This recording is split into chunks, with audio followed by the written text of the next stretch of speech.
and welcome to Brickyard. I'm Andrea Thompson, and today we are continuing on with our new series, Intersectional Poetica. This series allows us to go in depth with spoken word artists and focus on a diversity of topics. So we started with the Mental Health Showcase back in October.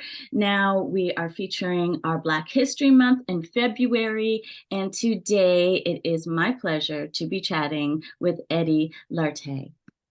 Hi, Eddie. How are you? I'm doing good. How are you?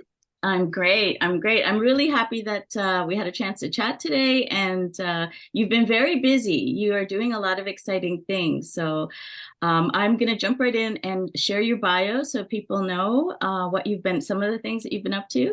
So Eddie Lartey is a Hamiltonian wordsmith, poet, and spoken word artist who uses his gifts to address love, devastation, and triumph within the Black experience.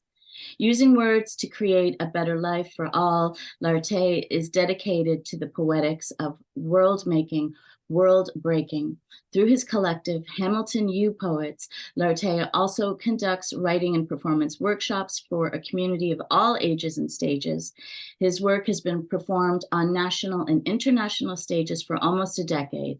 He is the 2019 Toronto International Poet Slam champion, the 2021 Human Rights Festival Poetry Slam champion, the 2022 Top 40 Under 40 recipient, and the 2022 Canadian Individual Poetry Champion. And we're here in December, so this is like fresh, just happened this week. He has just won the 2022 Copa America de Poetry Slam in Brazil. Wow. Yes. So thank you, Eddie, for coming to speak to us today. So we'll jump right in. I love to ask how do people get into this, especially thinking about young artists who might be watching. How did you begin your journey in poetry? So I feel like I always wrote poetry. I always wanted to write and express myself. Uh, in the beginning, poetry took a back seat to rap. Though rap is poetry. Um, Sure. so I wanted to be a rapper. Really couldn't rap on beat to save my life.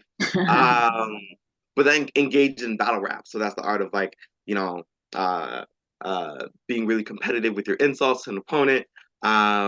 So always pushed me to have the wittiest lines. And then I took creative writing class in high school. And then you always had to share your work at the end of class.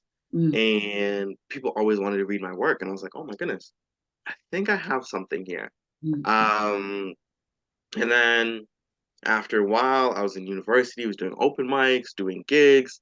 And then at the end of my first year, I saw this competition and it said it was a poetry slam. And I was like, okay, poetry slam, I guess is a competition. Top three get $100. And I was broke. It was the end of my first year. I was like, I got I got to be top three. yeah. So I entered it in. I entered in and it was great. I came second that night. Nia Reed was the organizer, and they came up to me and they're like, "Hey, we have another competition next week." And I said, Mm. "Another $100? Oh, I'm in." And then the rest is history. And that was, Nice. I want to say, 10 years ago. Wow. Uh, and then now to be here and just after continuously honing my craft is really good, and still honing my craft. I still have so much to learn about this art form, and I think anyone who's truly invested will be a forever student. Yeah. Wow. So this is quite a journey from 10 years ago today to winning the this championship in Brazil. And I found out about it just doing research. I knew you were traveling, and then I was like, oh, this is where he's been. So what was that like? What was it like competing on the world stage and at the Brazilian event? It was challenging, a bit anxiety inducing, to be quite honest. There's a bit of a language barrier sometimes. Yeah. Because I was like, oh my goodness, like not everyone speaks English. Are they gonna understand? So they translated my poems in the background, and I was like, okay, that's great. Cool. Um, and I'm like, but am I gonna connect with people? And eventually I did, and I think that was so great. One thing I really cherished about this experience was the fact that I had the support of Hamilton behind me, which was Mhm. Yeah. incredible, and my team. Um, they were there, like Nia was on the phone with me before slams, giving me some advice. Then I had like people on social media wishing me well. So it was just truly amazing, really, to have that full support, uh, and then calm the nerves, and then go out and do what I need to do. So yeah, That's sweet. Yeah, community. It's so I just wanted to mention, so Nia Reed is the founder, I believe, of the Hamilton U Poets. So we're going to be doing an interview with Nia. I don't know if it'll be up in February, if it'll be coming up afterwards, but if it's not up already, please, Brickyard people, take a look for it. And Nia Reed is amazing as well. So thanks for giving a little shout out there. And this kind of leads into something that I wanted to talk to you about. That I noticed is that you this idea of love and community are almost I mean they're front and center in your work and they're almost intertwined as concepts. So where did this passion for community come from? Is this something that developed as you know through your experience of being an artist, or was it something that was always important to you? a bit of both. I think it always was important to me. I just didn't know necessarily know how to name it or identify it. And I think as I grew, I'm like, oh my goodness, like everyone brings something to the table, and every story is important, and every story deserves to be told. And when you realize that, um, it changes my perspective. I think the win in Brazil is great, but the conversations afterwards are even better, where people who might not even speak English that well want to are forcing themselves to come up and talk to you and be like, hey, this thing you shared, I really connected with. Mhm. Um, and I think that's the most important piece for me. Uh, I love those conversations after a slam. I always tell people that the more we dig deep in what makes us individually unique, we realize we are part of a greater collective, and that's the human experience.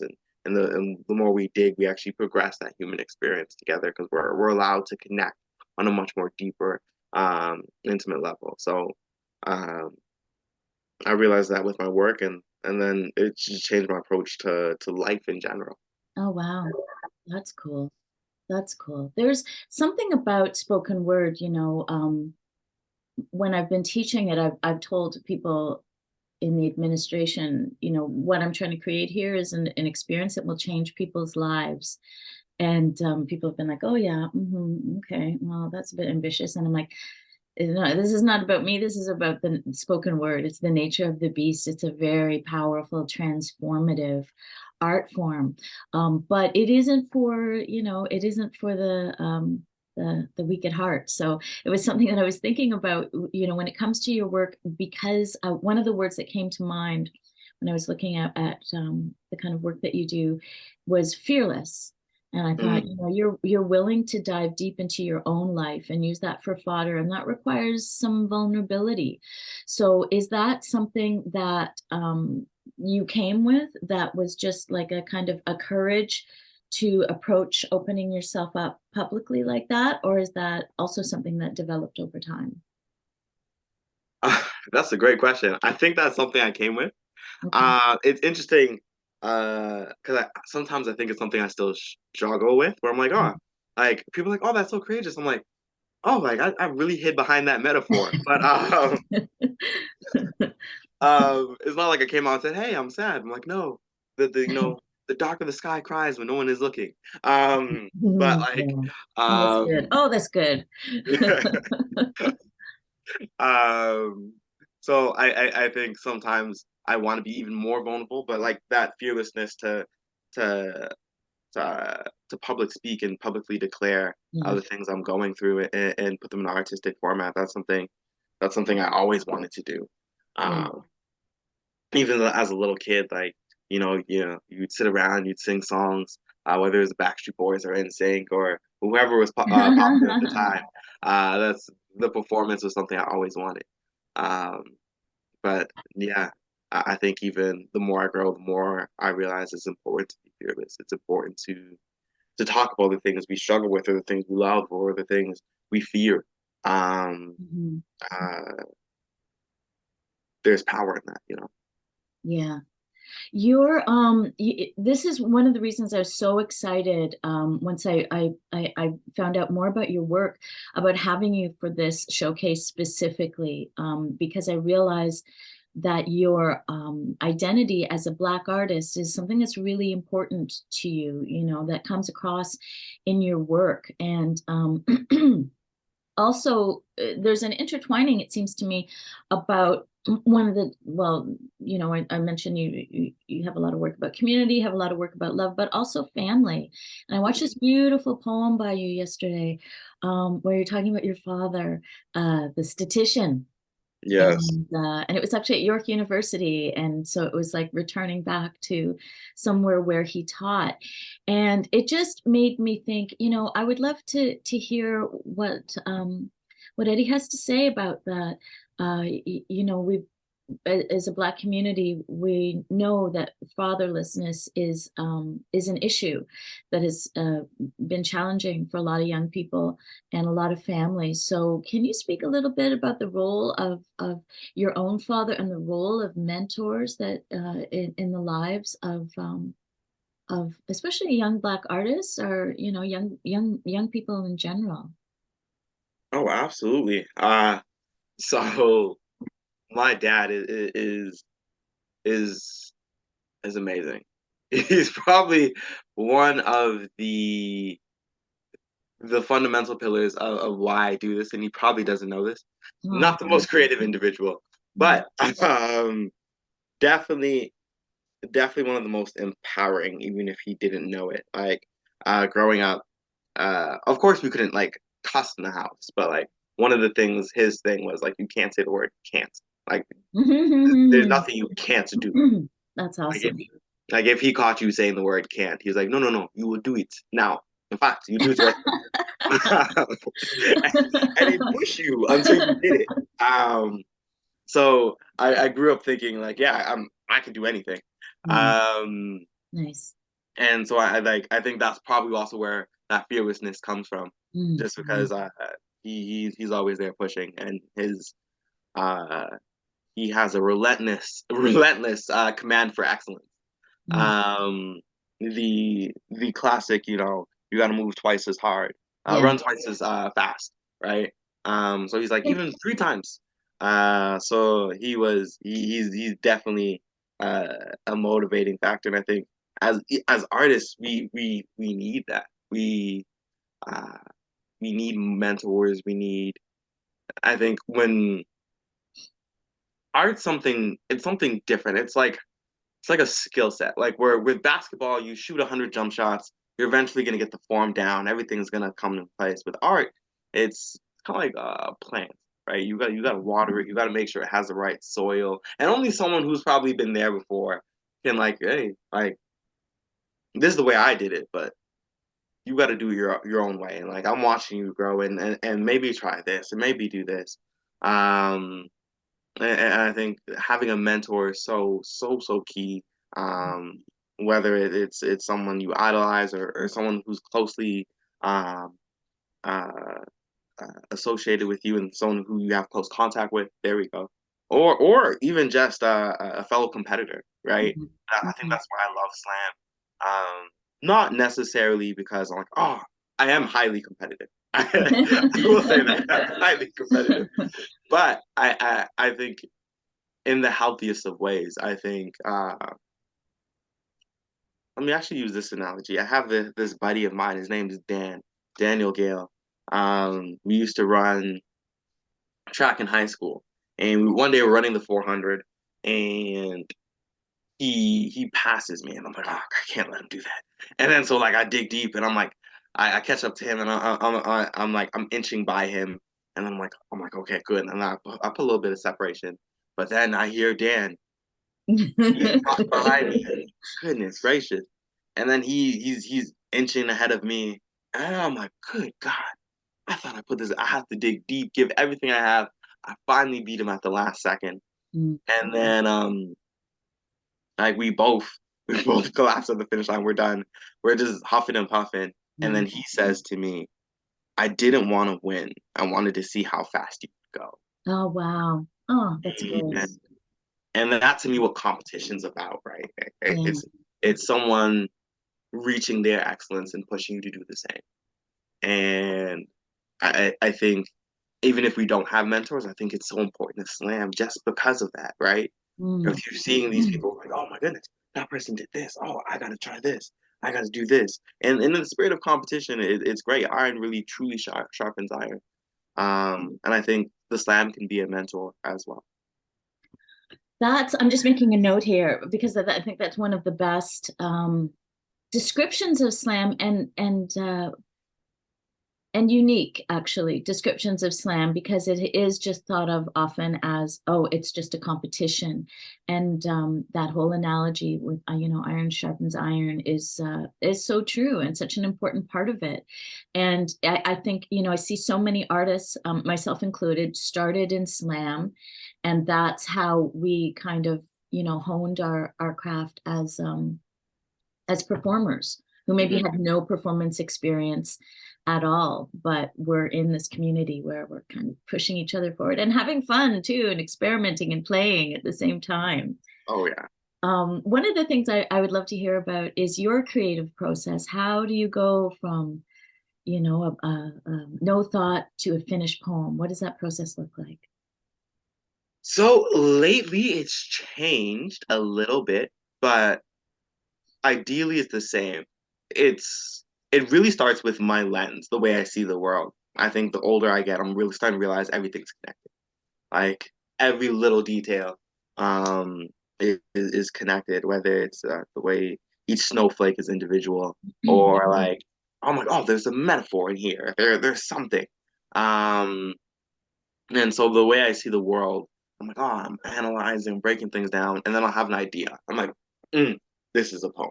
And then I'll probably sit down, think about it. Um, 2 weeks will probably go by. I'm like, oh, there's a line here, there's a line here, there's a line here. Start tinkering with it. I'll be in the shower. I'm like, oh, okay, okay. I think we have a skeleton here. And then I'll probably put it down on paper by then. And it's been marinating. And then I like just play with it, keep editing, um, and go from there. I think lately, just because like uh, keeping all that in my head for a period of like weeks might not be the best solution. I've started to write things down. I'm like, okay, I have a scrap folder on like Google Drive. And I'm like, write that idea down, go back to it, add some more. I'll still keep it in my head, but I'm like, I don't want to lose anything. Just because with work and everything, uh, there's so much that I think about on a daily that I'm like, oh, um, I might forget something. But if you ever see me zone out in a conversation, I'm most likely thinking about a poem. Um, but yeah, so it goes from the way I see things to a thought. That thought eventually gets on paper. Yeah. Um, if you're asking a bit more in terms of stylistic approach, that stylistic approach is again formed by the way I got into slam through hip hop and battle rap, where it's very punchline heavy. Really think about the witty lines, but the witty connections, right? Mm. Uh, the vehicle and the message, or the metaphor and the message. Mm. Uh, Okay. So, all right. So, like from brewing to notes, then would it be a first draft that you edit or yeah, it'd be okay. I'd say it's interesting you say first draft. I always like to say just living draft, right? Like when Okay. something's constantly growing, and then Nice. it like eventually becomes something. Yeah. And I think also that way that I form and by stewing and brewing, Mm. it also lends itself to memory very well. Where I'm like, oh, I, Mm. like people are like, oh, how'd you memorize that? I'm like, I've been thinking about this for months. Um, but yeah, and then it goes into a living draft, and I'm like, okay, does this serve the poem? Does this add to it? Does this Mm. fit? Mm. Um, and again, just sitting back, analyzing it, and then going back to that original lens and like the connection I saw. Is this the poem? And like, it's okay if it's not. I'm like, okay. Um, Mm. I had a line originally. I wanted to make a love poem, and then it ended up being a breakup poem. And I'm like, that's fine, but it feels so full. I It love was, that. what was the line? Um, it was, what is a ghost if not someone who promised you forever and meant it, Mm. Wow. right?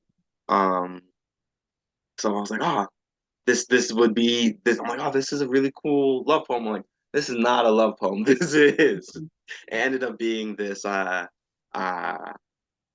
breakup poem, and it was still beautiful. But like, it's again going back to the way I see the world and the connections I see between things, and that really shapes how I formulate poems. Wow.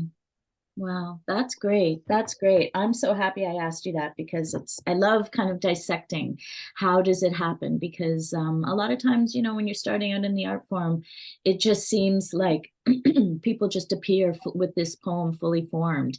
So to break down the mechanics, I think makes it more accessible for people to try themselves. So now that we've had a chance to peek behind the curtain, would you like to share a poem with us? Absolutely, absolutely. So, because I talked about breakup poems, why not just do one? Um, a cover letter to NASA. NASA, I know what it's like to wake up to the view of the most beautiful star and still feel light years away. There is no need to administer zero gravity training. I know what it's like to be halfway between flying and falling, to somehow be floating while drowning in limbo. There's no need to waste money on oxygen tanks. I have so much practice being around someone so breathtaking, I can sustain myself on what if scenarios, an old text message, moonwalk through memory. Most mornings, my bed has a gravitational pull on its own. I've already contemplated how small I must be in the vastness of the space. Loneliness already knows my name. I already know how dark things can be. NASA, I'm dying to look at the world and find even the smallest sources of light. Everything after the breakup is alien. I've experienced traversing the extraterrestrial. NASA. I told her I loved her to the moon and back. I just want to show her I wasn't lying.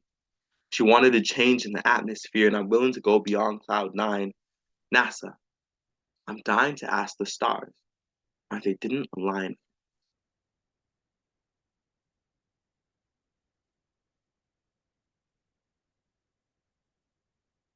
That was beautiful. That was beautiful. I was keep thinking about like how the mechanics of it and how that was such a great example of an extended metaphor. Mhm. Of taking that one comparison and just like milking it and wringing all of the juice out of it. That was beautiful, and it got me thinking about something that I wanted to ask you about too. The next question is because I love how you describe it, like how you might have an intention for the poem, and then this idea of like a living version that the poem might, and even in the writing, it might take over and have Mhm. its a direction of its own, a mind of its own, so to speak. Have you ever had the experience of writing something and then kind of spooking yourself in a way of, like I can't share this, like I've gone too far, or this is too much? Have you ever kind of hit your own boundaries, and what was that like? Yes. I would say like I keep writing, but I Mm. don't have to share with anyone, right? Oh, Like good. Okay. I'm very much of the school of I write for myself, I perform for other people, Yeah. right? So there's poems I have that I'm like, that's for me. Like that was part of my healing process. Yeah. Um, to explore that within myself. Um, mm, I don't have to share that one, but Yeah. yeah, there's definitely moments where I'm like, "Ooh, is there dust in the room after writing this?" Um, but yeah, I definitely uh, I have some poems tucked away, and then I think eventually when I'm ready, Mm. I'll probably share those. Um, but yeah, definitely I have some poems. That's great, and I think that to me, just intuitively, it seems like there must be a connection between that self-protection and a sensibility of I'm going to do it at my own time, and the ability to write fearlessly, because you've created a space for yourself to, to work into, to create into, where it can be held close for now, or it can be given out into the world, and therefore you can say anything. Um, I think that's great. Is there any, or I think we're coming towards the end of our time, so I'm just wondering, is there any final words of wisdom that you would have for emerging artists, for young Black artists, anything about writing, craft, community, anything? Yes, I always say this to people. People always ask, "Oh my goodness, how do I become a better poet?" Mm, I tell people, "Don't worry about being a better poet. mm, Focus on becoming a better person."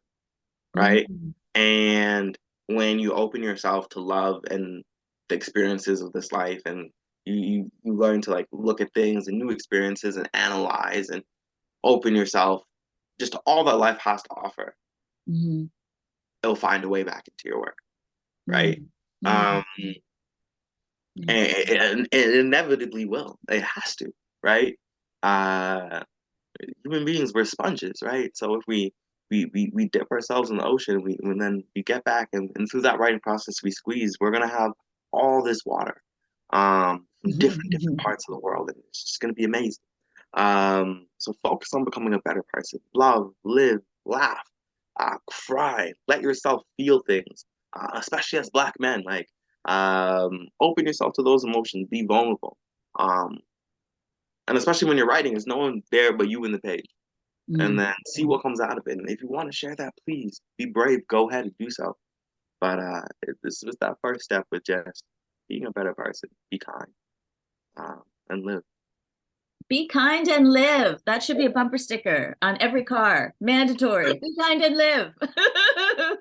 I love that. I love that. And what a beautiful note to end on. So I want to thank you again, especially once I realized how busy you are, how much stuff you have cooking right now.